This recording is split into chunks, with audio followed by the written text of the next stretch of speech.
There is a force inside you right now, untapped, unshaken, unbreakable. Not because you're special in some mystical way, but because you are human. And being human means being born with potential so vast, most people never touch it. They don't touch it because they've been taught not to. Taught to stay quiet. Taught to play safe. Taught to follow instead of led. Taught to dim the light so others feel comfortable in the dark. But let me tell you something you might have forgotten. You were not born to be manageable. You were born to be magnificent. And the greatest tragedy, it's not that people fail. It's that they never try because they've never seen what's possible inside themselves. There is power in you, not the loud kind, not the showy kind, but the kind that shifts everything the moment you awaken it. It's the power of clarity, the power of conviction, the power of choice. You don't need to look for it outside. It's already there, buried beneath layers of self-doubt, shame, silence, and the stories you've repeated for years. Stories like, I'm not enough. I'm too late. Someone else already did it better. Lies. Every one of them. You want to harness your power? Then you must confront what's burying it. You must silence the world long enough to hear the roar inside you. You must walk into the storm, not because it's safe, but because that's where your strength is forged. You must choose to stop asking for permission and start giving yourself authority. Because the truth is, no one is coming to unlock you. That key, it's in your hands. And the lock is not on the door, it's in your mind. Because the most dangerous lie you've ever believed is that your power needs to be given to you. That somehow someone out there holds the switch. That someday when conditions are right, when the timing is perfect, when the fear goes away, then you'll rise. No, you don't rise when it's easy. You rise when you decide that enough is enough. You rise when the pain of staying small finally outweighs the fear of being great. You rise when you stop negotiating with mediocrity. When you stop waiting to be saved. When you stop blaming the past and start building your future brick by brick, belief by belief, choice by choice. Because the truth is this, you are not powerless. You are not broken. You are not behind. You're just dormant. And dormancy ends the moment you decide to wake up. You want to harness your power? Then stop trying to feel ready. Stop trying to get it perfect. And start moving through resistance. Start owning your identity. Start protecting your fire. Because you have one. Even if it's just a flicker right now, it's there. And that flicker, it's enough. Because every wildfire started with one stubborn spark. But sparks need oxygen. They need belief. They need motion. They need you to breathe life into them through action. Not once, but every day. You can't outsource this. You can't delegate your destiny. You can't fake power. You either own it or it owns you. And let me say this clearly. You don't become powerful when the world sees you. You become powerful when you finally see yourself. When you look in the mirror and stop asking, what am I missing? And start declaring, everything I need is already within me. Then let's finish this not with inspiration, but with ignition. Because real power isn't loud. It doesn't scream for attention. It commands space without begging for it. It walks into the room and the atmosphere changes. Not because of volume, but because of presence. And presence comes from wholeness, from finally standing in the truth of who you are, without apology, without disguise, without dilution. That's the moment everything changes. When you stop playing small to protect someone else's comfort. When you stop shrinking because the world told you to be humble. Listen, humility isn't pretending you're less. True humility is owning your gifts so deeply, you serve the world with them. Because your power isn't for domination. It's for illumination. It's to walk so boldly in your light that others remember their own. You want to know the secret to real, unstoppable power? It's not control. It's not domination. It's not perfection. It's integrity. It's alignment. It's living in such deep truth that nothing can shake you out of it. No criticism, no praise, no failure, no fame. Just you, solid, steady, grounded in who you are and where you're going. Because once you harness the power within you, the world outside you can no longer control you. You no longer chase you, attract. You no longer beg, you build. You no longer ask, you embody. And people feel it. They listen differently. They trust you. Not because you're the loudest, but because you're the clearest. Because in a world full of noise, you walk with signal. So stop asking when it's your time. Stop waiting for the right moment. Stop thinking you need more credentials, more followers, more permission. You already have everything it takes. You always have. And if you'll just make the decision today, right now, to stop ignoring the fire and start feeding it, start fanning it, start living from it, then you'll wake up one day and realize you didn't find your power. You remembered it. You reclaimed it. You finally let it lead. And from that day forward, you didn't just live. You lit the way. Let's get something straight from the beginning. You don't rise to the level of your goals, you fall to the level of your systems. You don't break through by wanting more. You break through by becoming more. Because goals by themselves mean nothing. Everybody has them. Everybody writes them down. Everybody dreams in bold fonts and clean vision boards. But only a few cross the line. Only a few turn those dreams into outcomes. Why? Because most people set goals with their mind, but never rewire their identity. They want new results, but they keep the same habits. They want big wins, but still run from small disciplines. They want change, but don't change themselves. And here's the truth. No one wants to say, your life doesn't rise by motivation. It rises by transformation. And transformation begins the moment you stop blaming, stop delaying, and start owning your responsibility for where you are. The first barrier? Excuses. The most seductive comfort in the world.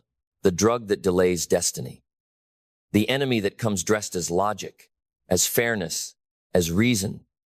Excuses are elegant. They sound noble. I didn't have time. I wasn't ready. They didn't support me. I'm too tired, too young, too old, too busy. But here's what no one told you. As long as you argue for your limitations, you get to keep them. Excuses are chains. They don't hold you back. You hold on to them. And if you ever want to be free, you have to stop negotiating with your own captivity. You have to be ruthless with your distractions.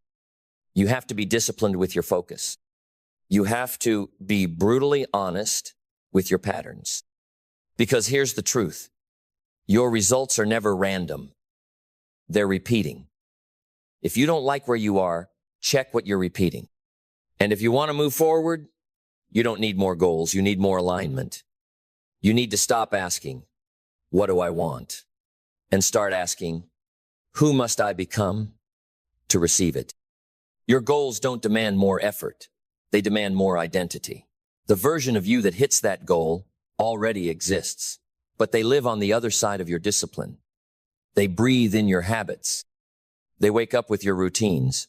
And if you don't become them, your goal stays a fantasy. And fantasies, they fade. But visions backed by action, they shift reality. Because the enemy isn't out there, it's in here. Inside the hesitation. Inside the self-doubt. Inside the story you keep telling yourself that says, maybe I'm not ready. Maybe I'm not good enough. Maybe people like me don't succeed like that. That voice, that tiny, fearful voice, is not truth. It's your old self fighting for survival. And every time you hesitate, every time you let that voice speak louder than your vision, you give your past permission to own your future. But let me remind you of something. You were not built to live behind your barriers. You were built to break them. You were built to rise, not because it's easy, but because something in you refuses to stay small. Every personal barrier you've ever faced is not a wall. It's a mirror. It reflects what you believe about yourself. And the moment you upgrade the belief, the barrier begins to break. You want to know why some people succeed no matter what? It's not talent. It's not luck. It's not connections. It's certainty, not arrogance, not ego, but an unshakable belief that says, this is mine, and I'm going to get it no matter how long it takes, no matter how hard it gets. That certainty is forged in pain. It's built in solitude. It's carved in late nights, early mornings, and silent work when no one is watching. You overcome barriers by becoming unavailable to your old excuses. You overcome them by outlasting the discomfort. You overcome them by training your emotions to submit to your mission. Because emotions lie. Comfort lies. Fear lies. But commitment tells the truth. And here's that truth. If you're willing to pay the price, you can have the life. But you cannot negotiate with the cost. You can't pay halfway and expect full transformation. You can't say, I'll do what it takes, and then shrink when what it takes gets uncomfortable. You must be all in. All in on the vision. All in on the grind. All in on the identity that says, I am no longer available for mediocrity. That's the shift. Not doing more. Becoming different. When your standard changes, your outcome changes. When your self-talk changes, your habits change. When your internal thermostat rises, your reality catches up. Because once your mind catches fire, your life cannot stay the same. You see, most people think achieving goals is about willpower. They try to push through, but willpower fades. It's like a battery, it dies the more you use it. You don't need willpower. You need structure. You need systems that don't rely on feeling motivated. They rely on who you are becoming. Because when your systems are built on your standards, success becomes your default, not your wish. So let's talk systems. Do you have a morning routine that builds your identity before the world steals your attention? Do you have a plan that protects your focus before distractions devour your day? Do you have standards for your energy, your health, your time, or do you let the world decide who you'll be today?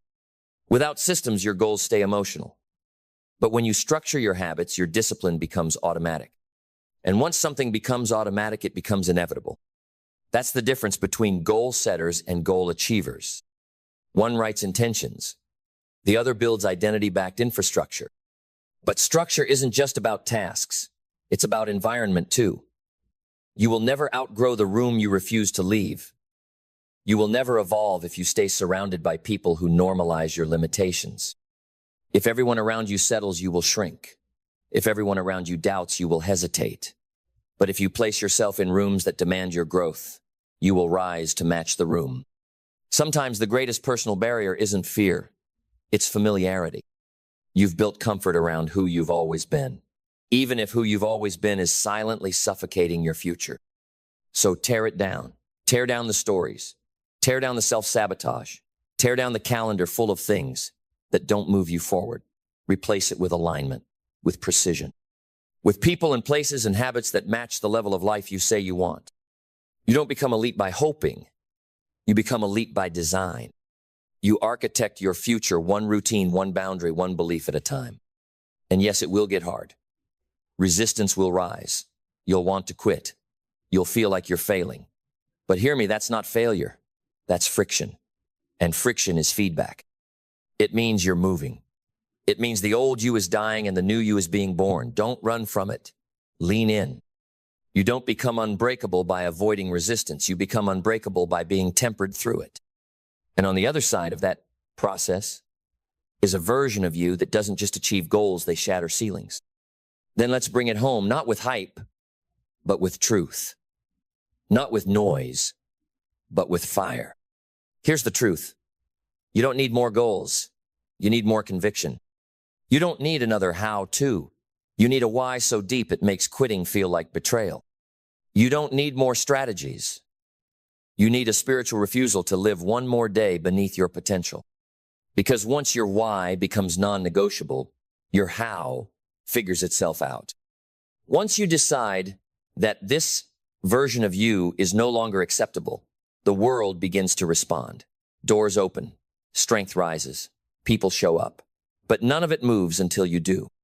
So stand up right now and decide who you are. Decide what you're no longer tolerating. Decide what you're going to chase like your life depends on it, because in a very real way it does. You are not waiting on clarity. You are not waiting on motivation. You are not waiting on timing. You are waiting on permission, and that permission must come from within. Today is not just another day.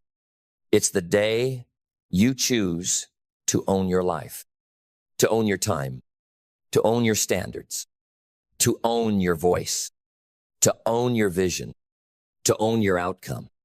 And when you do, when you finally stop negotiating with mediocrity and start executing on your future, something powerful happens. You stop being controlled by circumstances and you start becoming a creator of momentum.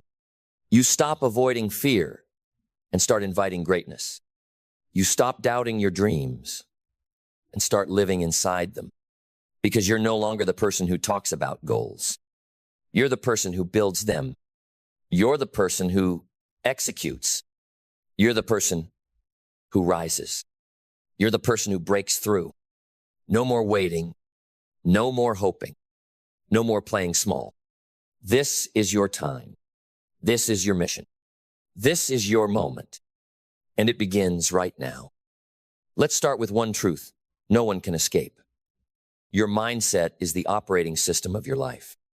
It's not just how you think, it's how you see, how you act, how you respond, how you build, how you survive, how you win. And if that operating system is fragile, everything you try to build will eventually crash. A weak mindset always looks for comfort. A strong mindset looks for growth.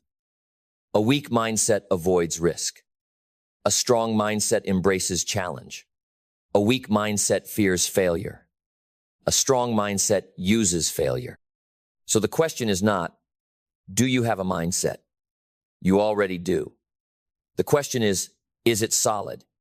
Is it trained, sharpened, unshakable under pressure? Because here's the truth. You don't rise to your goals. You fall to the strength of your mindset. When pressure hits, you don't operate at your potential. You operate at the level of your mental conditioning. So how do we develop a solid mindset? Not by accident, not by waiting, not by reading one quote and getting inspired for 5 minutes. You build a solid mindset like you build a fortress stone by stone, choice by choice, discipline by discipline. And the first brick? Clarity. Clarity is the beginning of all inner power. You must know who you are and what you want. Because when you don't know what you want, everything becomes a distraction.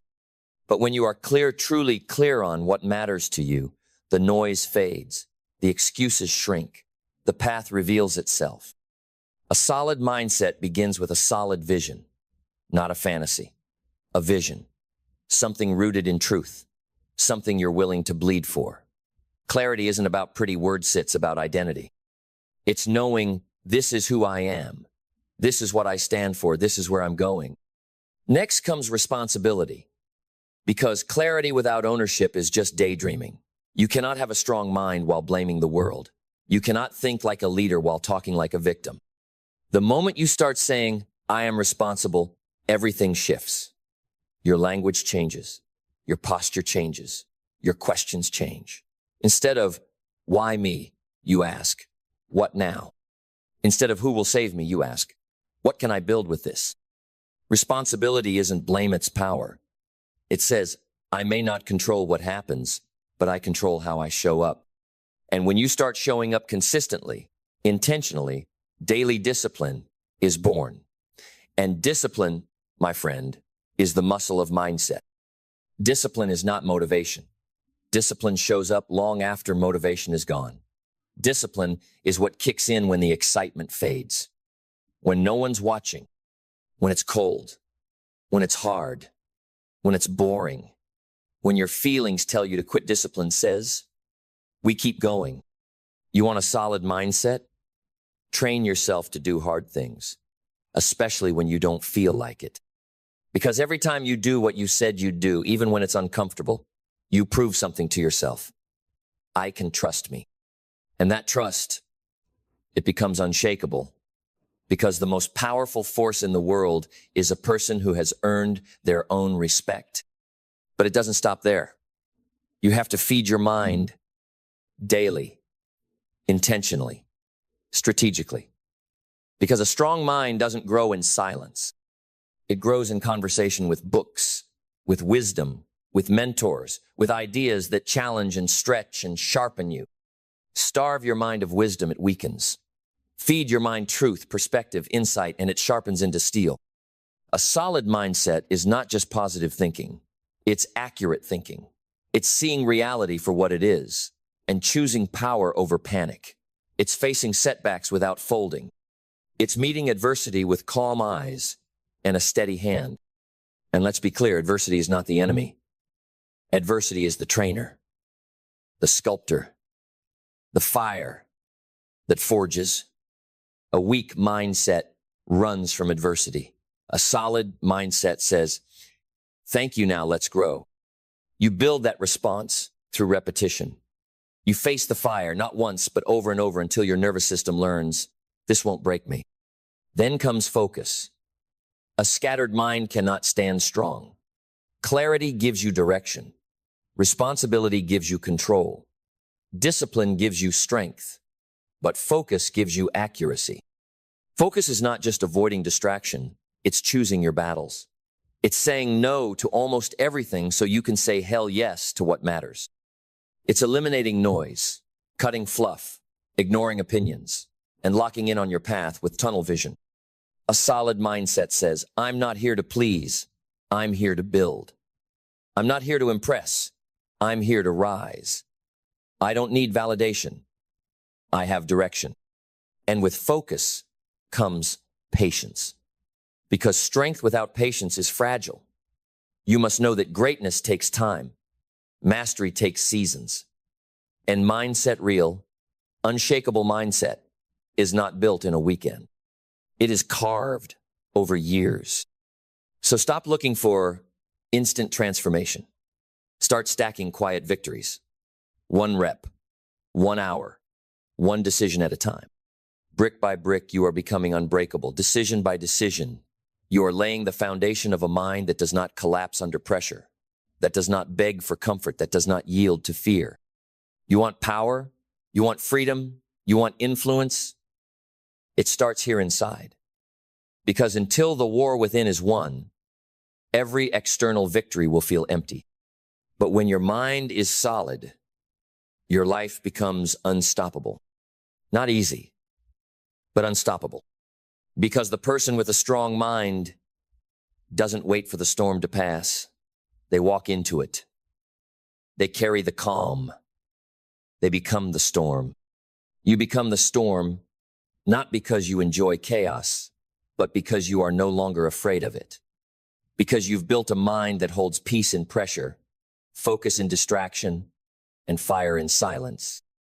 Most people crumble under weight, but not you, because you've trained for it. You've practiced thinking clearly when others panic. You've conditioned your thoughts like a warrior sharpens a blade daily, deliberately, relentlessly. So when the world throws noise, your mind stays still. When circumstances shake, your foundation holds. And that stillness, it becomes your weapon, your edge, your shield. Because a solid mindset is not loud, it's calm, it's composed. It doesn't need to announce itself, it simply endures. It executes, and it elevates everyone around it. And here's something no one teaches enough. A solid mindset isn't rigid, it's adaptable. Strength is not about resistance, it's about resilience. The oak stands tall, but it's the bamboo that bends and survives the storm. So train your mind to flex, not snap, to adjust, not quit, to evolve and not retreat. Because a truly powerful mind isn't the one that always pushes forward blindly. It's the one that knows when to pivot without losing purpose. Adaptability doesn't mean weakness, it means wisdom. It means you're not attached to methods, you're committed to the mission. The how may shift, the why never does. And that's what sets solid thinkers apart. They know what matters. They filter fast. They recover faster. They make decisions not from fear, but from vision. Vision is what keeps your mindset from falling into survival mode, because survival is instinct. But vision is a discipline. It's seeing not just what is, but what could be. It's not just reacting, it's leading. So build your mindset on vision. See the long game. Speak the truth, even when it shakes your voice. Hold the standard, even when no one else does. Look ahead not with fantasy, but with intention. And work relentlessly, not because hustle is the goal, but because alignment demands effort. When you believe in something deeply, you show up like it matters. You wake up and you build not someday, but today. Not perfectly, but fully. Because here's the ultimate truth. A solid mindset is not about always feeling strong. It's about acting strong, especially when you don't feel like it. It's about doing the work when the motivation is gone. Staying the course when the crowd disappears. Choosing progress when comfort is calling. Because progress is built in silence. In the moments no one sees. In the hours no one applauds. In the decisions that feel small but shape everything. You want to develop a solid mindset? Then embrace the boredom. Embrace the repetition. Embrace the grind. Because greatness isn't forged in excitement, it's forged in consistency. And consistency is not sexy. It's not glamorous. It's not a highlight reel. It's waking up when you'd rather sleep. It's showing up when no one's watching. It's doing it again and again and again until your mind no longer negotiates with weakness. That's where transformation happens. In the ordinary, in the invisible, in the unseen hours where discipline drowns out doubt. A solid mindset is not built by chance, it's engineered. Built with the bricks of clarity, responsibility, discipline, focus, patience, and adaptation. Held together by repetition. Strengthened by struggle. Elevated through vision. It's not about being the smartest, it's about being the most committed, the most consistent, the most unshakable. Because the world bends to those who refuse to fold, to those who lead themselves first, before ever trying to lead anyone else. And that is the work. Not flashy, not fast, but real. And the more you commit to that work, the more the results take care of themselves. You won't need to chase success. Your mindset will attract it. You won't need to seek approval. Your clarity will command it. You won't need to fear failure. Your resilience will outlast it. And when that mindset is in place, you become dangerous. Not because you're arrogant, but because you're aligned. Because you've done the inner work that makes the outer work inevitable. You don't hope anymore, you build. You don't wait anymore, you move. You don't collapse anymore, you rise. Again and again and again. That is what it means to have a solid mindset. Not a moment, a lifestyle, not a feeling, a foundation, not something you visit, but something you become. Everyone wants to win when things are easy, when the sun is shining, when the money's flowing, when the relationships feel smooth and the path looks clear. But the true test of your character, the moment that separates the talkers from the doers, the average from the extraordinary, is how you show up when the sky turns dark, when the storm hits, when no one's cheering and everything feels like it's falling apart. It's not what you do when you feel strong. It's what you do when your knees are shaking, your faith is flickering, and life is whispering in your ear. Maybe you're not enough. Because here's the truth. Winners aren't born in comfort. They're forged in crisis. They are built in the shadows of doubt, in the back rooms of disappointment, in the silence when no one is watching and no one is clapping. You don't learn how to win in easy times. You learn how to win when everything is screaming at you to give up, when life pulls the rug, when the plans fall apart, when people turn their backs. That's where the real ones rise. Not in grand moments, but in gritty ones. Not with perfect timing, but with relentless heart. Let me tell you something no one puts on a billboard. Pain is a prerequisite.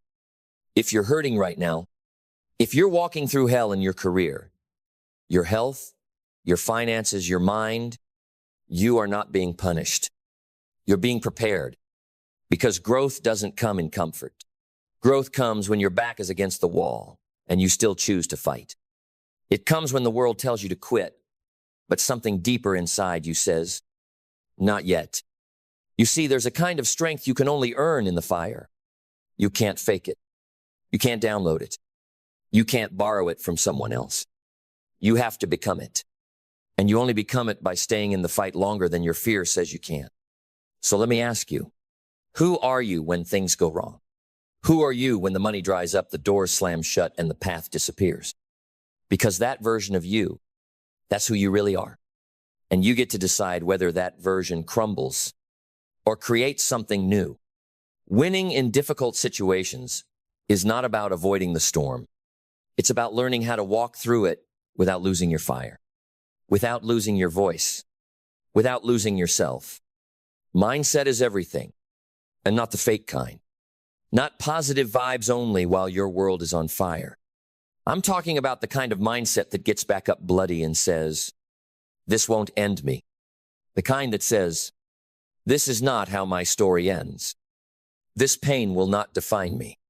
This season may break things, but it will also build things.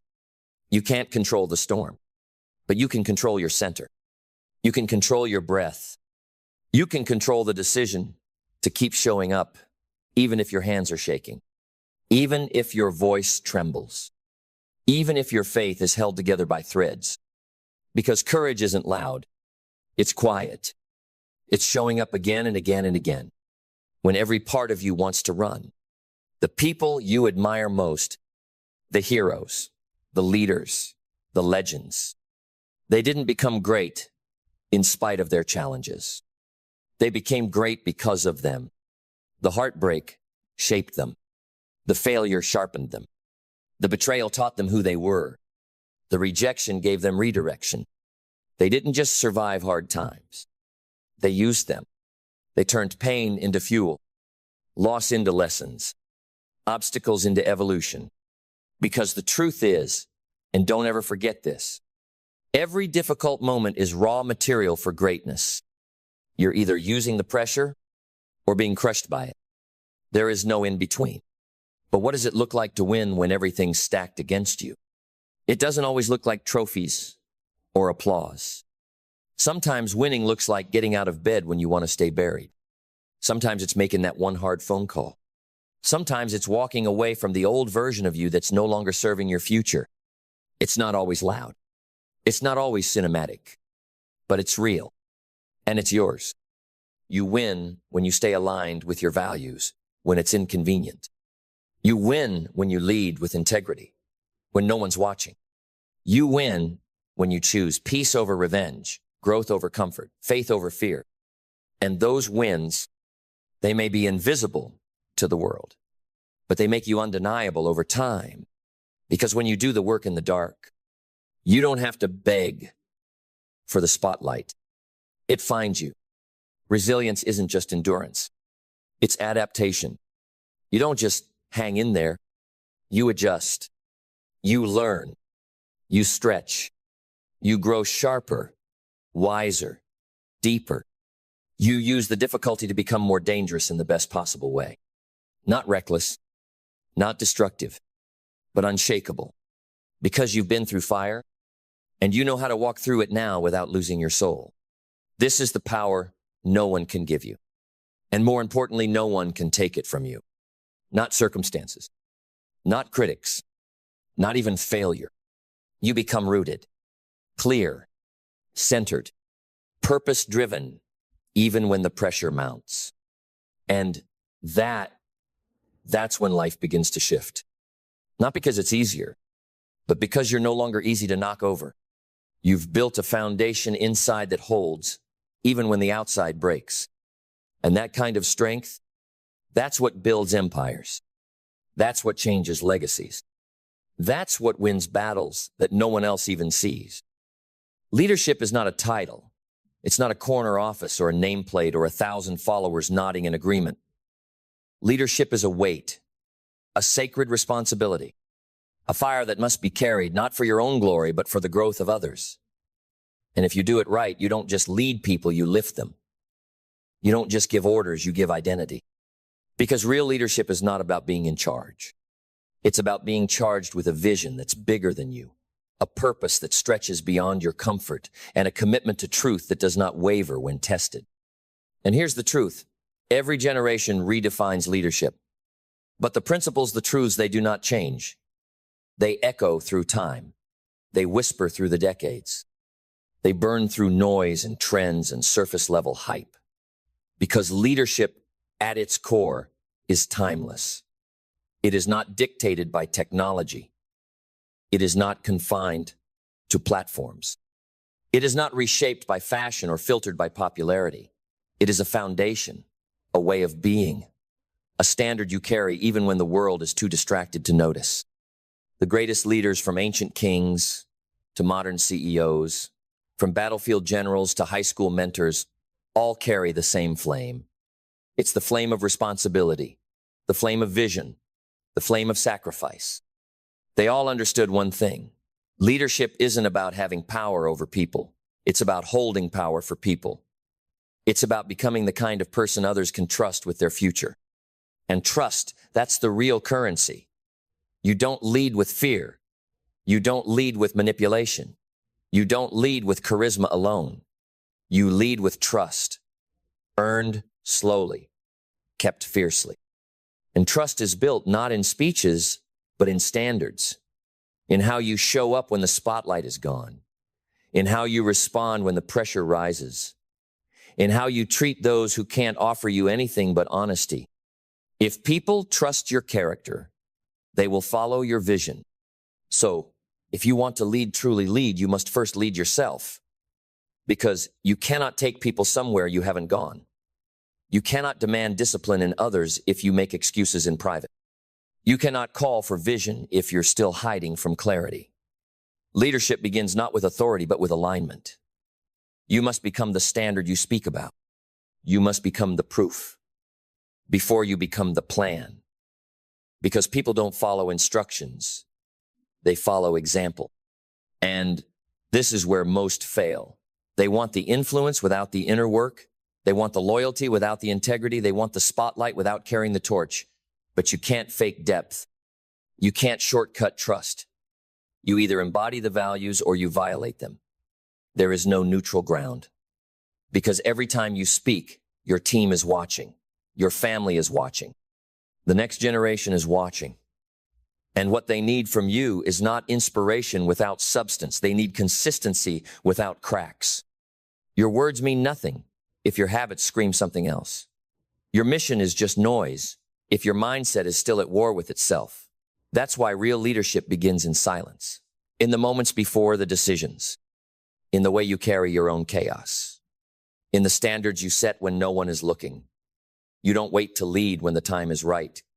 You lead when it's hard, when it's unclear, when it's unpopular.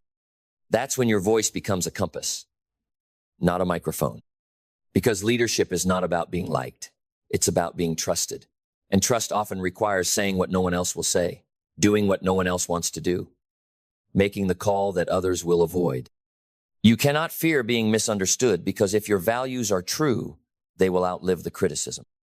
And if your vision is real, the right people will find their way to it, not because you shouted louder, but because you stood stronger. And when it comes to generations old and new, the true test of leadership is not how much you teach, but how much you're willing to learn. You must be rooted in wisdom, but flexible in expression. You must honor the past without becoming trapped in it.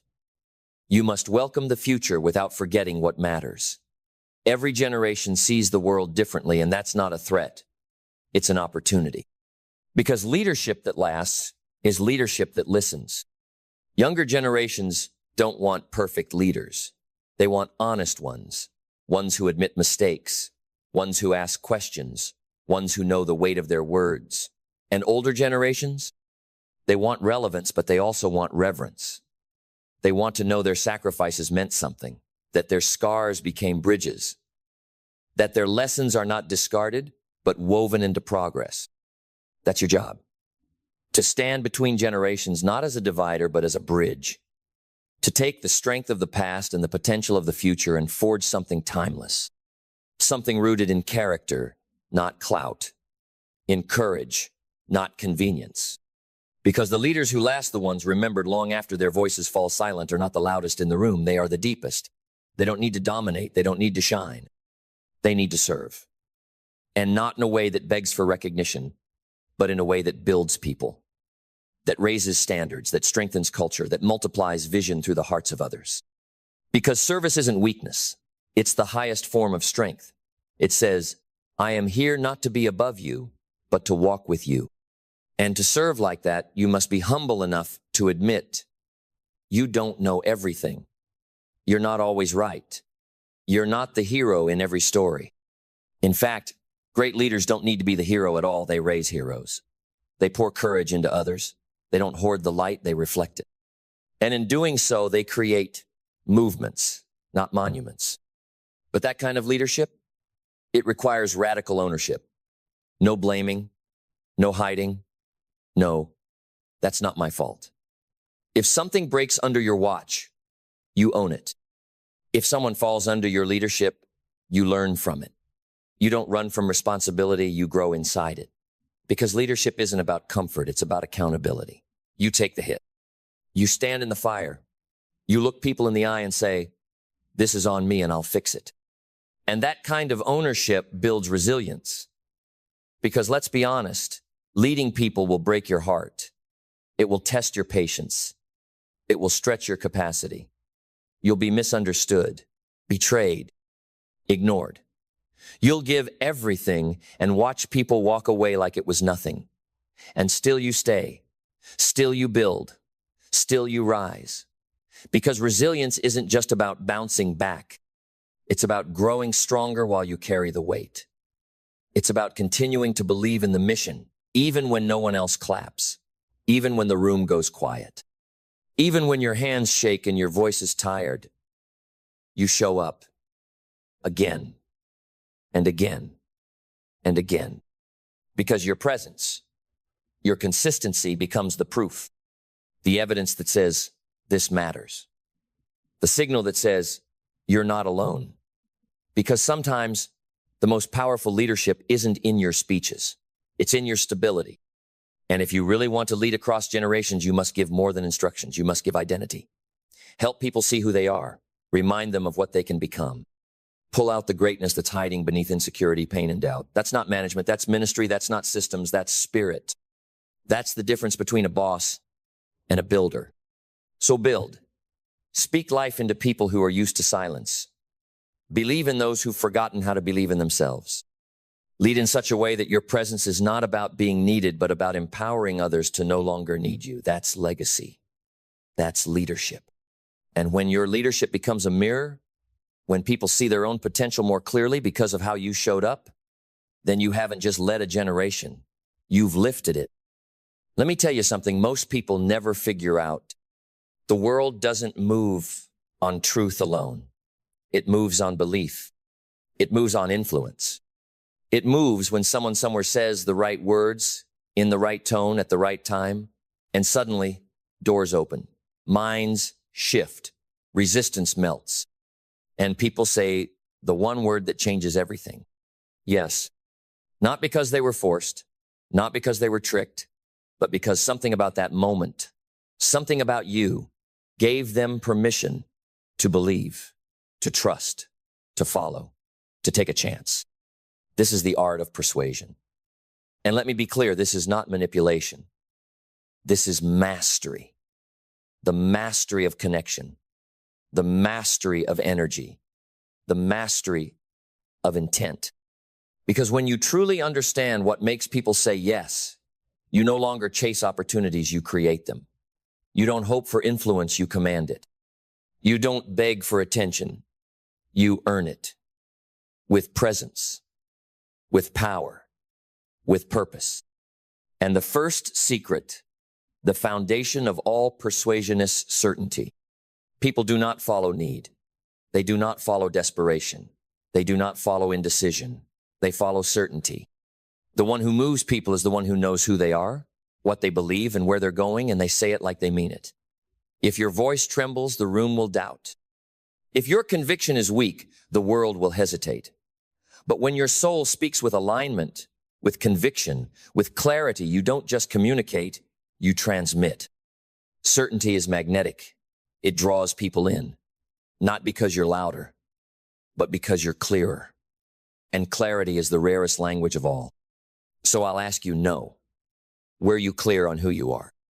Because persuasion doesn't start with other people. It starts with persuading yourself. You must become the first believer in what you say. You must be sold on the value you bring. You must know in your bones that your offer, your message, your vision is worth leaning into. And if you don't believe it, no one else will. This is the internal work that fuels external power. Next comes the rhythm of words. The way you speak matters. Have you ever noticed how some people can speak a single sentence and the room quiets, while others ramble for hours and say nothing of weight? It's not just what they say, it's how they say it. Great persuaders speak with structure. They speak with music. Their words have a pulsy rise and fall, a cadence that feels inevitable. Not rushed, not chaotic intentional, because humans don't just respond to logic, they respond to feeling. They say, I don't know why, but I just feel like I can trust her. I can't explain it, but something about the way he said it, it stuck with me. That's not an accident. That's technique. That's tone. That's the art of landing your words in the nervous system, not just the brain. But none of that works without presence. Presence is persuasion's secret weapon. When you are truly here, when you are fully in the moment, not scattered, not rehearsing, not doubting, but rooted, people feel it. Presence is rare in a distracted world. And anything rare becomes valuable. So the moment you show up fully attuned, alert, listening, grounded, you become powerful. Most people live like ghosts, half present, half distracted, half alive. But when you bring your whole self to a conversation, when your eyes say, I see you, when your energy says, I'm with you, when your words say, I understand you, people lean in, they open, they soften, and the gate to influence swings wide open. And let's talk now about the greatest tool in the persuader's arsenal. Questions. See, amateurs speak to convince. Masters ask to uncover. Because the secret to getting people to say yes is not to tell them what they need, it's to help them realize it themselves. And nothing pulls truth from the soul faster than the right question. Why do you think that hasn't worked for you yet? What would it mean to finally get this handled? If you knew success was guaranteed, what would you do next? These are not random. These are precision tools designed to bypass the surface and hit the core. Because here's the truth. People don't change because of your advice. They change because of their own realizations. So the great persuader is not a preacher, they're a mirror. They hold space for clarity to emerge. They create conditions for truth to rise. They ask, they listen, and they reflect what others have been too afraid or too distracted to see.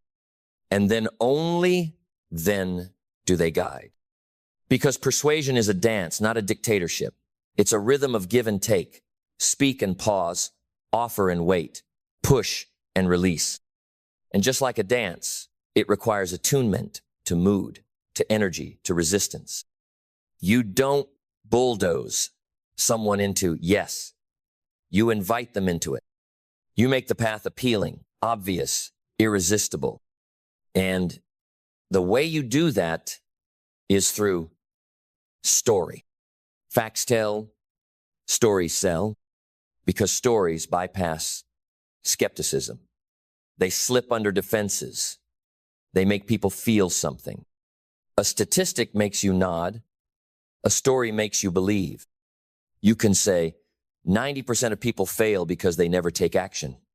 And someone might agree. But if you say, let me tell you about a man I knew, talented, hungry, filled with potential, but he waited too long. He kept saying, next week, next year, when I'm ready. And when life finally handed him the opportunity, he had no fire left to take it. That hits different. That lands because we are wired for story. We see ourselves in story. And when someone sees themselves in your message, they say yes. Not because of you, but because of them. Because something clicked inside. Something lit up. Something said, this is me, and I need to move. So here's what you must remember. Persuasion is not about pushing. It's about awakening. It's not about conquest, it's about connection. It's not about getting your way. It's about showing someone their way more clearly, more powerfully, more vividly than they've ever seen it before. This is not about trickery. This is about transformation. And you can only lead others there if you've walked it yourself. So become persuasive not by learning tactics, but by becoming magnetic. By being so aligned with your message, so congruent with your energy, so present with your words, so generous with your intent, that people don't just hear you, they trust you. Because the most persuasive person in the room is not the one with the loudest voice, it's the one with the clearest spirit. And when your spirit speaks, the world says yes. There is another truth no one talks about enough. Persuasion, real persuasion, begins before a single word leaves your mouth. It begins with how you see the world, because your view of people determines your approach to people. If you see people as obstacles, you'll try to overpower them. If you see people as wallets, you'll try to sell them.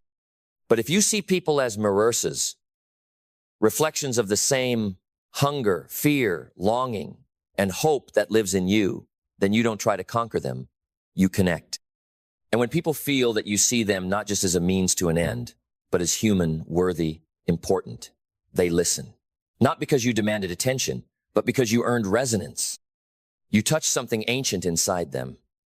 You reminded them that beneath the noise, the roles, the masks, we are the same. That's the paradox of persuasion. You become more powerful the moment you stop trying to win people and start trying to understand them. That's when everything shifts, because now you're not speaking at them.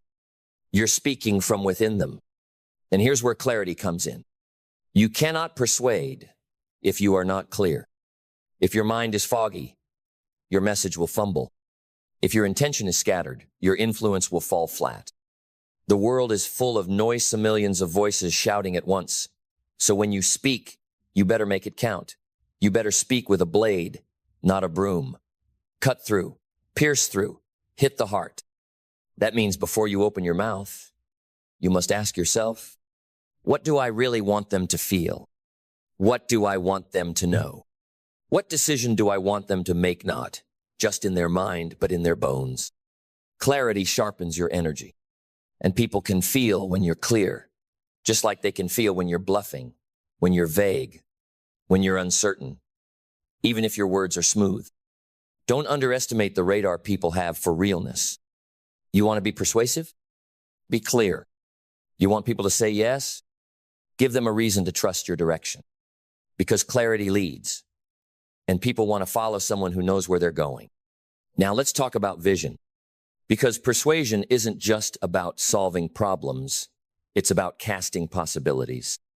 The greatest persuaders don't just convince you to leave where you are. They paint a picture of where you could be. They hold a mirror to your potential, not just your pain. They don't say, you're broken, let me fix you.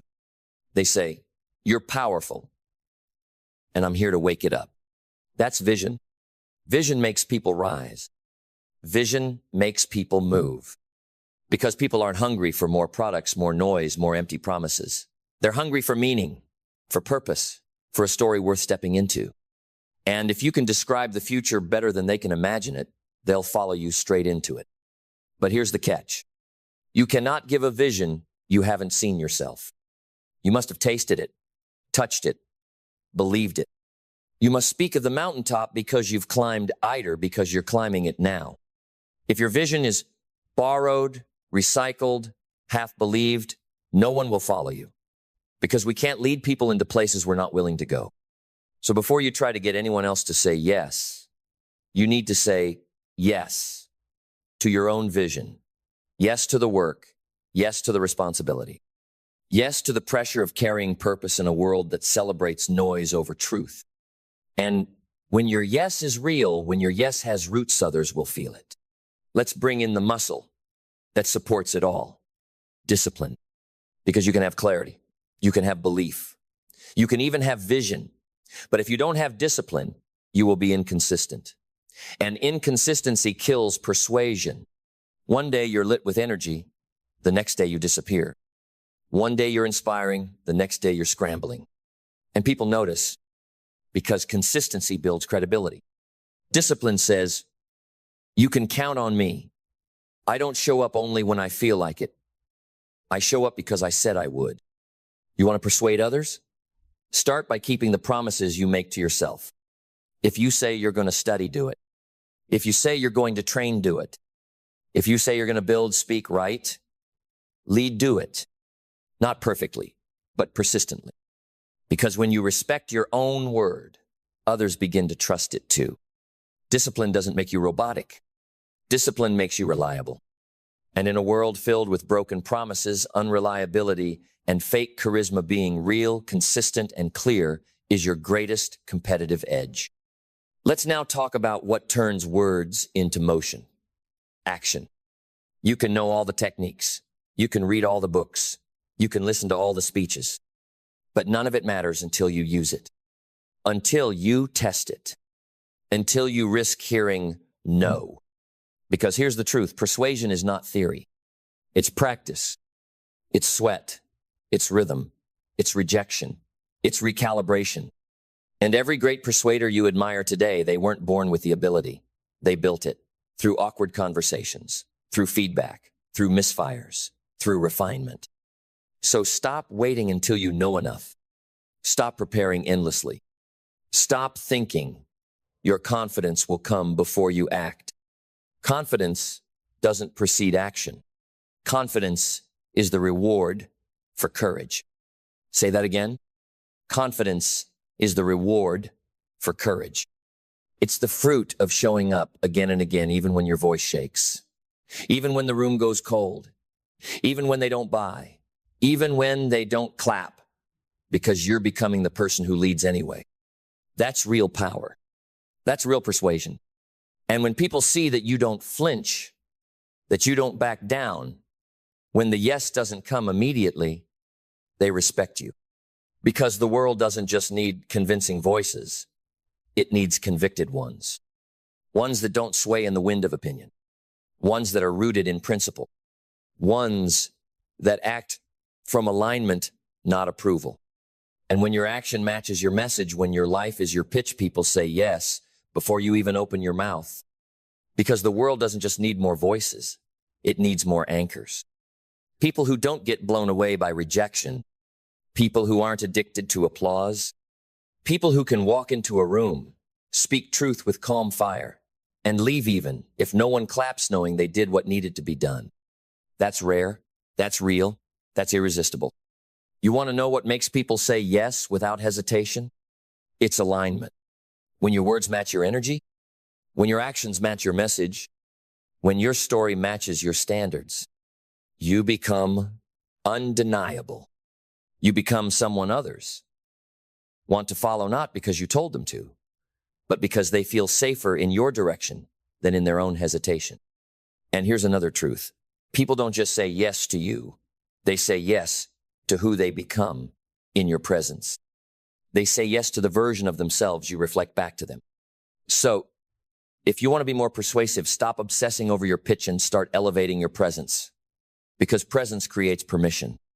When someone feels seen by you, when someone feels understood by you, when someone feels lifted by the way you hold space for their highest self, they say yes because they want more of that. They want more of themselves, the way you showed them they could be. That's not sales. That's service. That's not closing. That's calling. Because great persuasion isn't about pushing people across the finish line. It's about drawing out the hero that's been waiting to rise. So now we arrive at one of the most overlooked, yet most potent pieces of persuasion. Gratitude.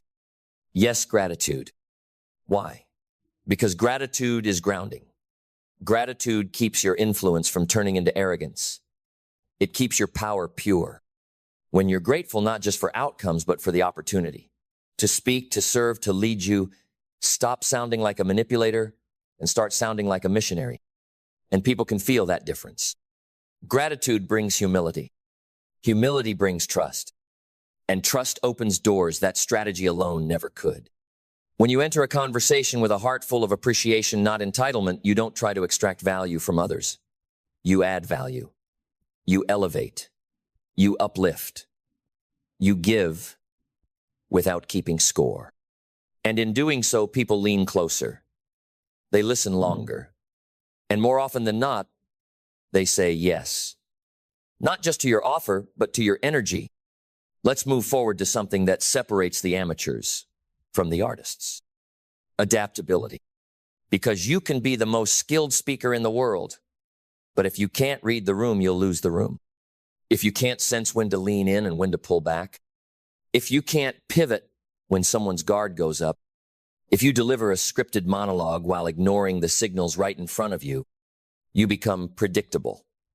And persuasion dies in predictability. The greatest persuaders are not locked into scripts, they're synchronized with the moment. They listen, they feel, they observe, they respond.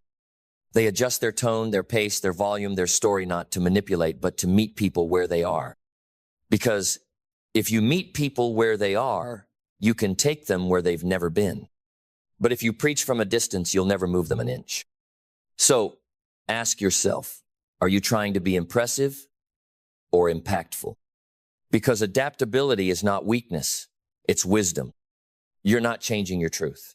You're changing your delivery so that the truth actually lands. This is where resilience enters. Because, let's be honest, there will be people who don't say yes. There will be doors that don't open. There will be audiences that stare blankly, clients who ghost you, critics who mock you, and even friends who doubt you. And in those moments, your ego will want to shut down, to pull back, to protect itself from rejection. But your mission has to be stronger than your pride. Because if one no can make you question your message, you were never carrying a message. You were carrying a need for approval. But if you can keep speaking truth even when it echoes, if you can keep showing up even when your voice trembles, if you can hold your ground not with aggression but with peaceful certainty, you become unshakable. And that is when people start to trust you. Because they're not just watching what you say, they're watching what you do when it's hard. Resilience is persuasive. Because when others fold and you stay, when others fade and you remain, when others doubt and you still deliver, people can't ignore you anymore. Because you've become something very few ever become. Reliable. Reliable people are rare. And what is rare becomes valuable. In a world where people quit at the first sign of discomfort, in a world where everyone wants to be heard but few want to listen, in a world where people show up only when it's easy, you become persuasive the moment you consistently do what others refuse to. You show up, not for attention, but out of alignment. You speak, not to impress, but to impact. You ask, not to control, but to connect. This is the kind of reliability that moves nations, the kind of reliability that builds movements, the kind of reliability that makes your yes powerful and your no respected. And now let's go to the final piece, learning. See, persuasion is not a final destination. It's not a medal you earn and hang on your chest forever. It's a practice, a process, a path of endless refinement. Because people change, culture changes, language shifts, contexts evolve. So the master persuader never stops learning. You study human behavior not out of manipulation, but out of curiosity. You listen, not just to respond, but to understand. You watch great communicators not to copy their tactics, but to understand their timing, rhythm, energy. Because persuasion is as much about timing as it is about technique. It's the dance of knowing when to pause, when to punch, when to whisper, when to rise. And the only way to learn that is to keep showing up, to speak and stumble, to ask and misstep, to risk rejection again and again, not because you enjoy it, but because your mission matters more than your comfort. Learning makes you dangerous because now your message isn't frozen in time, it's alive. It breathes, it adapts, it grows. And people don't want perfection, they want real. They want someone who grows with them, who learns, adjusts, listens, applies, improves. Someone who doesn't pretend to know it all, but shows they're committed to getting better, to serving better, to communicating with excellence. And excellence is magnetic, not perfection excellence. Excellence says, I take this seriously. I honor your attention. I value your time. So I bring my best every time. That's what changes lives. Not a clever phrase, not a viral slogan, but a consistent, evolving, deeply human voice yours. A voice that has wrestled with doubt and chosen courage. A voice that has met rejection and chosen resilience. A voice that has failed and learned and stood back up, not as a victim, not as a salesman, but as a leader. And so I leave you with this. If you want to be persuasive, become someone worth listening to. Not because you're the loudest, not because you know the most, but because you've earned your voice, because you've lived what you teach, because your presence calms the room, your story lifts the room, and your words move the room. That's persuasion, not a trick, not a script, but a transformation in you first and through you in others. So speak, stand tall, be clear, be grounded, serve, invite, connect, challenge, and always believe in what you're asking people to believe in. Because if you do that long enough, deep enough, loud enough with your life, you'll never have to push people to say yes. They'll say it willingly because the truth in your voice reminded them of the truth in their own. And that is the highest persuasion of all. Imagine this. You walk into a room and you don't need to speak loudly. No gimmicks, no proving. You simply stand there steady as a mountain. Your eyes don't seek approval, they offer trust. Your voice doesn't scream to be heard, it lands straight into people's hearts. Your presence silences the room. Not because you are intimidating, but because you are so clear, so grounded, so real, you cannot be ignored. And when you speak, people listen, not just with their ears, but with their entire being. Because in your words, they don't just hear your message, they hear their own calling. You're not persuading them for a yes. You're awakening what has been sleeping inside them. You're not manipulating, you're illuminating. You're not shouting, you're stirring. That is real power. Power that doesn't come from force, but from honesty, integrity, and the unshakable alignment of your soul. Power that doesn't come from making people believe in you, but from helping them believe again in themselves. And if there is one truth I want you to carve into your spirit, it is this. Persuasion does not begin with others. It begins with you. You are the message. You are the mirror. You are the gateway others will walk through to find the greatest version of themselves. And only when you live that truth, only when you commit to being a fire not to burn, but to ignite, you will not only persuade, you will transform the world. Most people think speaking is about words, but it's not. Speaking is about power, the power to shape emotion, the power to unlock belief, the power to take what's invisible in your mind and make it undeniable in theirs. Speaking is not just a skill. It's a superpower. And if you master it, you don't just communicate, you command. Not through volume, not through pressure, but through presence. Because the truth is, people don't remember what you say. They remember how you made them feel. And when you master speaking, you learn how to control that feeling. You learn to speak in a way that makes people lean in, not scroll past. You speak in a way that stops time, that stills the room, that shakes the soul. Not with hype, but with truth. Not with noise, but with clarity. Not with tricks, but with resonance. And the first thing you must learn is that your voice doesn't come from your throat. It comes from your conviction. You don't need to sound like someone else. You don't need perfect grammar, perfect tone, perfect cadence. You need alignment. When your words match your energy, when your heart is behind your message, when your belief is louder than your fear, you become unstoppable. Because great speaking isn't about performance. It's about alignment. It's not about sounding smart. It's about sounding real. And when you sound real, people feel you. They don't just hear your message, they recognize themselves in it. And that's when everything changes. That's when you stop talking at people and start talking into them. Speaking is not about information, it's about transformation. You're not here to impress, you're here to impact. To speak in a way that changes something inside the person listening. To speak in a way that makes someone say, I can't go back to who I was before I heard that. And to do that, you must speak with intention. You must speak from the center of your truth. Not just what's polished, not just what's practiced, but what's real. Speak from your scars, not your script. Speak from your experience, not your ego.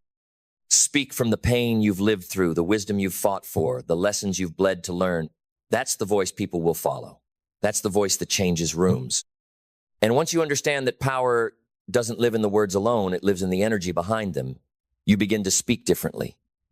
You stop chasing perfection and start channeling presence.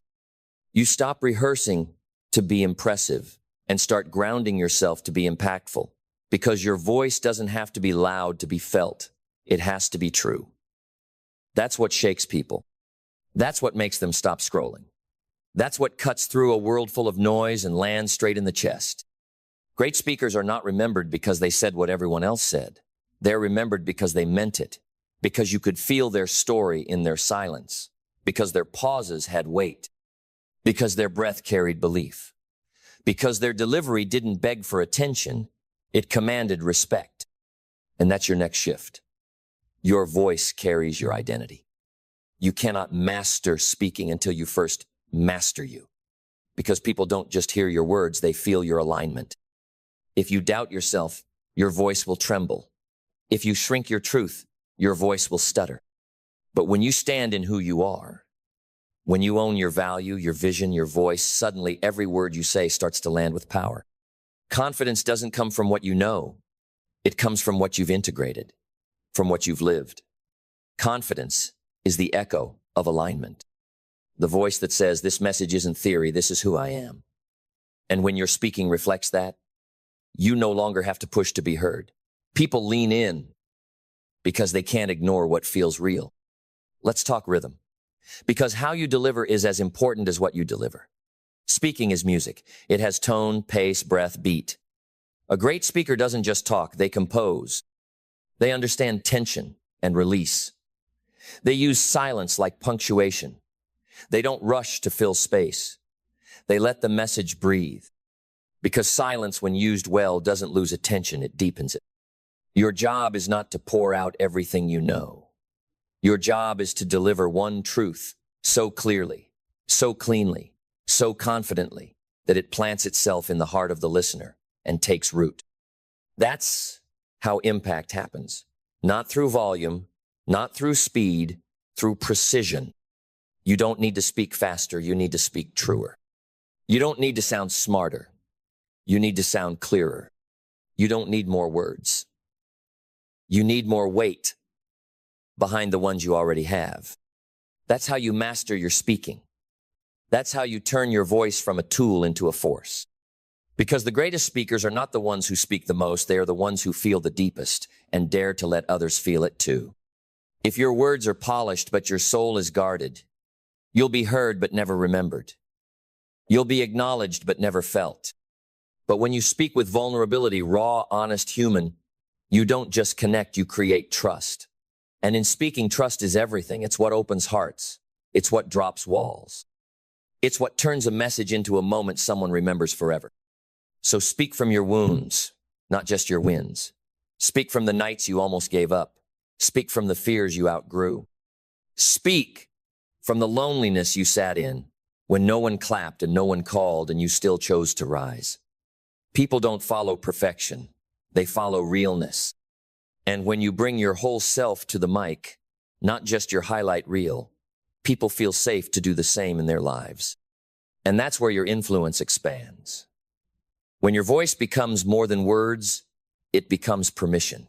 Permission to hope, permission to change, permission to be seen. And the key to that? Storytelling. Story is the language of the heart. Facts inform the mind, but stories move the soul. The brain may forget your steps and your strategies, but it will never forget how your story made someone feel. That one moment of honesty, of pain, of truth, of laughter. That's what lingers. That's what stays. That's what spreads. So tell your stories. Not for applause, but for connection. Tell them not to shine, but to serve. The stumbles, the doubts, the small victories, the turning points. Make people see the movie in their mind, not just hear the bullet points of your success. Because when someone can see themselves in your struggle, they trust your guidance. They don't just listen to you, they follow you. But it's not just what you say, it's how you say it. Your emotional range is your greatest asset. Too many speakers sound like robots, flat, rehearsed, soulless. But you are not here to recite. You are here to resonate. Use your voice like a symphony, not for drama, but for depth. Let your passion rise.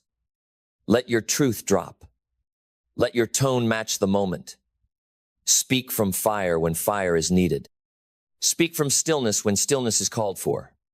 Because your voice can punch like thunder or whisper like prayer, and both can be unforgettable when they come from truth. And here's what you must understand. People don't follow the most polished speaker. They follow the most honest one, the most present one, the most grounded one. The one who stands in front of the room or the camera or the world and does not flinch, not because they know everything, but because they've lived what they speak. That's the voice the world is starving for. Then listen carefully, because this is where it all converges. This is where speaking becomes more than a skill. It becomes your signature, your fingerprint on every room you enter, your echo in every life you touch. You see, most people speak to be remembered, but the masters, they speak to remind people of who they are, of what they forgot, of the power that's been buried beneath fear and silence. Your job is not just to share information. Your job is to awaken something inside them that was asleep. Your words are not decoration, they are activation. And if you want your voice to live beyond the moment, beyond the platform, beyond the applause, then speak from a place deeper than performance. Speak from purpose. Because when you speak with purpose, you don't need to sell, you don't need to shout, you don't need to convince. Your presence becomes permission. And people follow that. Not because you asked, but because they felt called. And that's what true speaking does. It calls people forward. Out of fear, out of stagnation, out of mediocrity, into motion, into clarity, into transformation. That's what your voice is capable of. And when you realize that, when you finally accept the responsibility of your voice, you will never speak the same again. Every sentence becomes sacred. Every pause becomes powerful. Every story becomes a vessel. And you become the channel. You don't own the message. You carry it. You deliver it. You protect it. Because somewhere, someone is waiting to hear the exact words you've been called to speak. And it might not be perfect, it might not be viral, but it might just be the moment that changes everything for them. So speak with courage. Speak with clarity. Speak with fire. Speak like it matters, because it does. Your voice is not a tool, it's a torch. And the world is full of people walking through darkness, not because they lack talent, but because they've never heard a voice that reminded them of their light. Be that voice. Because when it's all said and done, no one will remember every word you spoke, but they will remember how your words moved them, how they walked away a little taller, a little clearer, a little more alive. And in the end, that is the true mastery of speaking. To use your voice, not just to impress, but to ignite. Not just to be heard, but to be felt. Not just to communicate, but to elevate. That is your gift. That is your power. That is your legacy. Use it well.